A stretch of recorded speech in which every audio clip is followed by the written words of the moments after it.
And see, people who are emotionally mature, who are spiritually mature, they're not content with the false peace. And I'll tell you why. Because true peacemakers are the kind of peacemakers that Jesus was talking about when he said that, blessed are the peacemakers. True peace never comes by pretending that wrong things are right. That's not peace. True peacemakers, they love God and they love other people so much that they are willing to disrupt a false peace for the sake of what they know is right, because they are working toward true peace. I mean, that's what Jesus did. I mean, when Jesus went into the temple one time and he discovered that there were people there swindling people out of money, taking other people's money for the sake of their religion, getting rich off of poor people, and doing it by using religion, Jesus didn't settle for that peace. He disrupted it.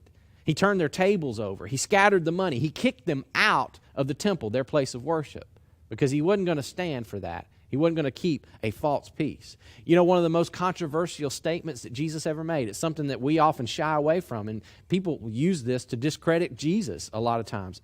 But Jesus really did say this. I'll read it to you. He said, "Do not suppose that I have come to bring peace to the earth. I did not come to bring peace, but a sword.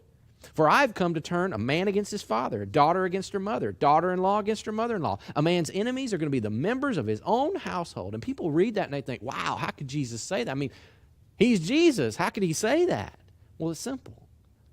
Because Jesus understood that the consequences of this real, authentic, mature kind of love that his followers were going to live in, this kind of love doesn't just sit by quietly when something's wrong and just hope it gets better. No. This kind of love jumps into the fray. It enters into the conflict, and it makes the wrong things right. And so Jesus just knew that that kind of love was going to drive a wedge, possibly, between some friends, between some family members. Now, let me be clear. Jesus isn't advocating violence here. He isn't advocating that there be conflict between people. He's not excusing anything like that. He's just stating a fact. He's saying that, look, true peace, sometimes it divides, but true peace, it's worth struggling for. It's worth fighting for. Because a false peace, it's not going to get better if you just ignore it. No, it never does. Why? Because that kind of a peace, it's based on lies. It's not based in the truth. And see, the way of Jesus is always based in the truth, because the way of Jesus is the way of truth.